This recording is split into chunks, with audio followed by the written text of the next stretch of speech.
I'm Tim Kittro, and here to bring home the bacon are Big Ryan the Fat Guy. I'm wondering if I should drop this hammer. What's up, YouTube? It's the NFL picks against the spread for the divisional round 22-23 NFL season. Fat Guy, we are 135, 133, and 9. Good for just over 50%, 3-3 on the wild card weekend. On to the divisional games. Jacksonville Jaguars at the Kansas City Chiefs. Chiefs -8 at home. 41% of early bettors are on the Chiefs. Jags getting a little bit of respect, even though, like, obviously the number isn't very respectful here, but the betting percentages early on pretty respectful for the lowly Jacksonville Jaguars, or the inspiring Jackson. I don't know. You go. Well, You talk. it's hard to give them some sort of moniker too. I mean, uh, their comeback obviously was great. The only thing that like irked me about it, it's not nothing to do with the Jags, is that like Staley kind of sold out. Do you know what I mean? Like this season, like he was so promising the year before. Like he was over aggressive, that was clear. Like not by a lot though. Like not by a lot. And then to see him depart from like that, it just hurts you a little bit. You know what I mean? Like then again, New York's performance kind of, reinvigorated that type of enthusiasm about coaching. So, anyways, Jacksonville is 8-point dogs on the road here. We're gonna take Kansas City. I have to warn the public here: is as much as the playoffs are a glorious time for giant comebacks, close games. Maybe not Tampa Bay, Dallas, but these lines are really hard to beat. Really, really, really hard to beat. You shouldn't say really more than once, but they're really, really hard to beat. And you have to think about it too, is everyone's looking for a side to pick, but what the real side to pick is what's lost in the middle here. And that's what I have to like reiterate here. These straight up markets here that we're featuring in the video, but that are probably impossible to beat at closing line. Like if you were to take some randomness, right? And when people say, "Oh, if I like a team and they win, doesn't that equal, success for me?" I mean, sure in the short term, but in the long run, no. Long run, no. There's a ceiling to how well you can pick, and like unless you're like an actuary with a variety of different mathematical tools at your disposal and understandings, the you're just not going to win at a high enough frequency to really beat the juice. And if you do, it'll be by a tiny amount. So your efforts are best off understanding even the prop market. Like there are other markets, like it's not a dead duck. You still can win money, but I'm just saying, like, there's way better spots in this right now just because it's so hard, and a lot of these are just entertainment picks. So that's why we do the video more as like an informative pitch, because I really I won't bet a lot of these things. It would be really rare for me to bet them. The look ahead line, sure. This isn't a look ahead line. I don't know which way it's going. I think eight's probably really solid. I can't imagine Big Rye disagreeing with me here. There is one on here I kind of like, but it's not like a huge play or anything. I sprinkled a little bit of money down on it last evening, right when it came out, and we'll get to that one. So for a pure contest pick sake, and maybe save yourself some same game parlay or straight up sides, negative expected value, perhaps refrain on a game such as this. Contest wise, we'll take Kansas City -8.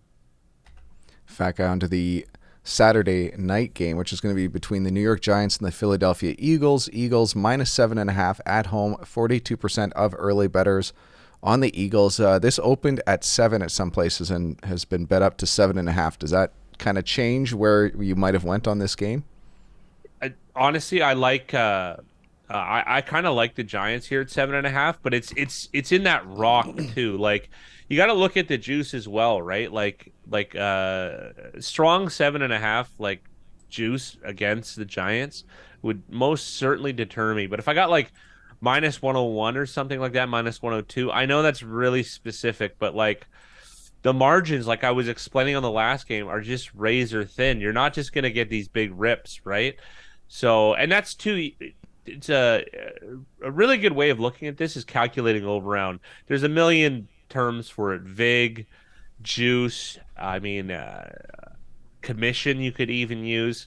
So when you add up the implied probabilities, get an implied probability calculator off the internet. Just use one, and you type in the odds for both, like say minus 110 for each. But football, it's come down since Big Ryan and I first started. It's not minus 110 each. It's, minus 106, minus 105 you can generally get. Both probabilities, when you add them up, is going to add up to over 100, and that produces the over round, which is the bookie's commission, how much is lost in the middle. But for these, like it's lower than other things. It's only like 3 to 4%. So, and baseball, it's around 2. So doesn't that give you an idea that they'll take huge amounts of money comparatively? Like if you're to bet Canadian football props, for instance, I did a little bit of that this season. I was moving the market myself on Pinnacle with $350 bets. And that was the most they would take, the most. I specifically don't like Canadian football, but that's, you don't always bet what you like. What does that tell you? Whereas Pinnacle, the over round is half as much and the limits are at close, not Pinnacle necessarily, but like, 20 to 70,000 compared to the $350 I bet on a CFL prop who has double the commission. So what does that tell you? That tells you that this market is much more efficient and they're very certain about the parameters of their numbers. So say they have a 4% edge, they are with certainty, like probably close to 100% within that 4% band of real world probabilities. So for you to even like etch out beyond that band, I mean, it would be incredibly rare. So I'm not trying to be a downer. I'm just trying to be informative here and trying to make people make better informed decisions. But understanding these markets, and this is the other thing too, is what I'm saying isn't all bad news. If this market is really efficient, then good. You can, if your bookie is off by a couple hours, bam, you can hammer him with the current line of these with no vig, and you're gonna know that you got the best of it. Or if you're able to do some derivative math, again, not my strongest suit, but I'm still proficient, I guess you could say. You can use this number and extrapolate a lot of information. So the efficiency of the market can be used to your advantage here. That being said, contest pick Giants plus 7.5. And I just want to go back and touch on what Fat Guy said about the juice, because currently Giants plus 7.5 at Pinnacle is minus 109. So when he says he likes it at like minus 101, minus 102, that's a difference of like in the long term, like 1.6% to 2%, depending on the exact numbers there. But that's a huge difference over the long term when it comes to betting sports or any rate of return really in any for market. A country. Yeah. like, not now, but generally speaking. Fat Guy, onto the Sunday games. Let's go with Cincinnati at Buffalo. Buffalo -5 at home. 31% of early bettors are on the Bills. So a majority of early public bettors are on the Bengals, but I took a sneaky peek here and I see that a majority of the money, however, is on the Bills. So how does that make you feel about this -5 line? I'm not really swayed as much. Contrarian theory has become like we embraced it on this channel. We loved it on this channel. It's not as strong as a indicator for me at all. I don't use it very often. Like it doesn't play into much of what I think because it's hard to determine who's betting on what side, even if there is some sort of discrepancy. It's not like the sharps all go to the sharp meeting, bang a gavel, we're taking Cincinnati this week. That's not how that works, right? Like it's just if a number is good and their models all reflect it, then chances are that the market at that time is off, and that's why the closing line is so good. It'll get bet down, right?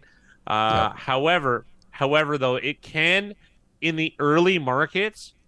I mean, if you do your homework too, which I haven't done enough of, I do think that there is a reason to believe in the hypothesis that certain types of volume, as long as your information that you source is good, which is becoming very difficult, might I add, it might lead to where the line will move, which is kind of what the name of the game is now, right? Like you're not, like I mentioned this entire podcast, beating the market on these spreads and money line and sides is so hard.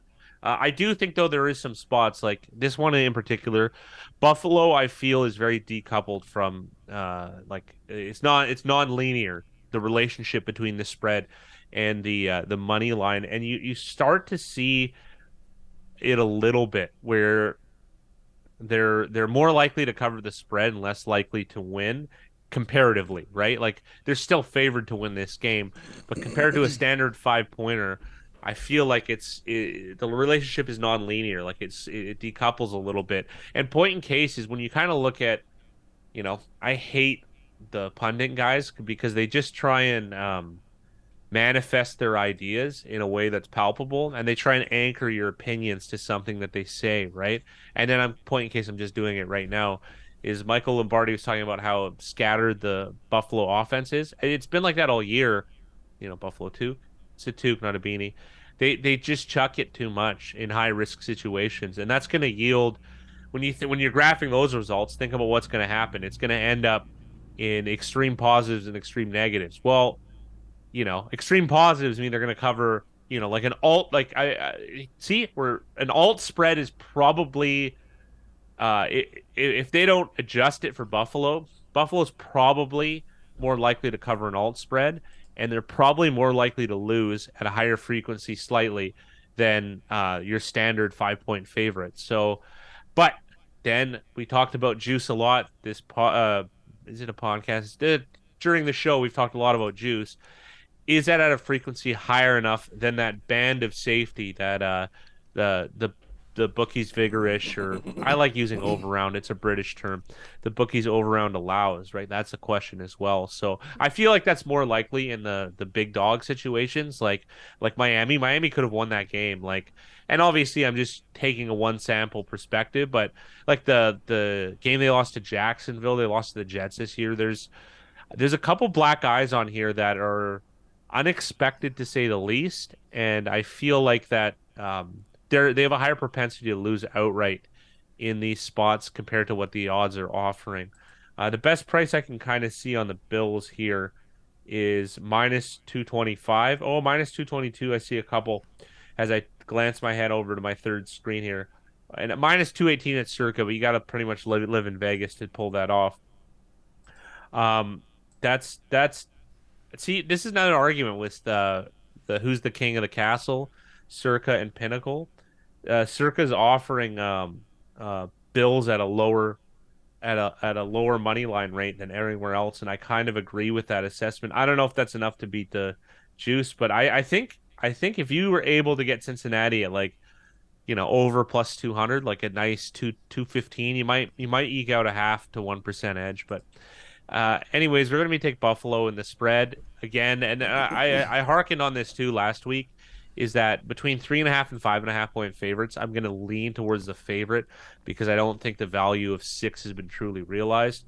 So, and like I don't want to I'd rather sacrifice the points at 5, at 5 over 3.5 because I feel like I'm getting better value. I still think this is a losing play either side.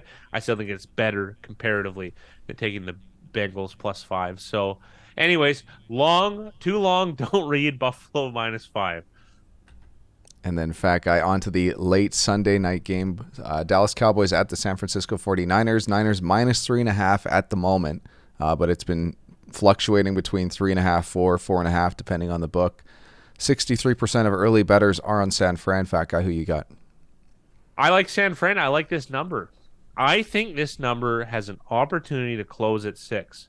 I actually do. There's a lot of reason to believe that as well. But it is weird though. This is a weird spot where like the rookies looked almost flawless.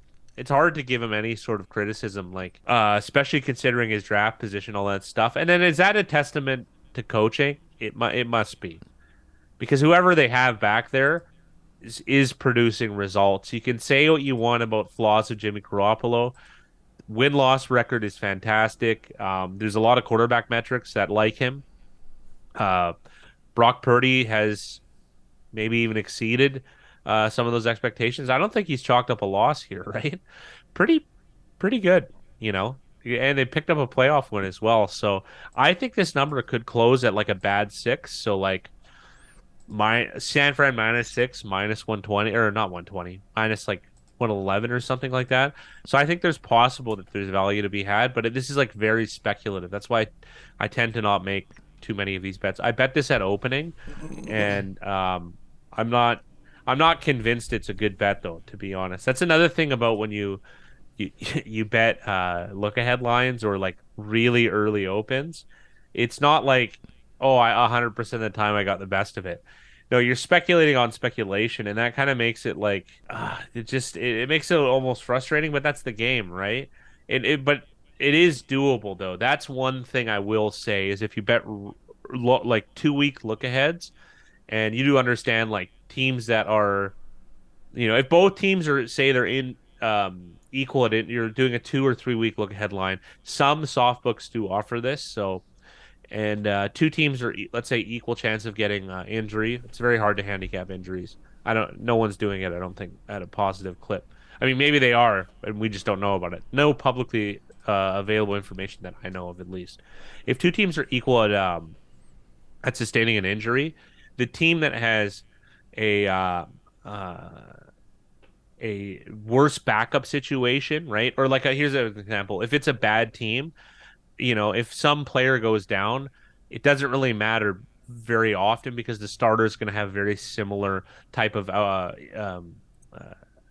effect on the game as the backup. Whereas like good teams with like not that much depth of roster, those teams are really going to go, are really going to be affected, right? So if you bet those look ahead lines, that's that's how you want to look at these things too, right? It's kind of like over unders. It's for season longs, like future bets. Me and Ryan, Big Ryan, that's how we started. Is being negative generally is the way to go, because there's a lot of ways your season go wrong.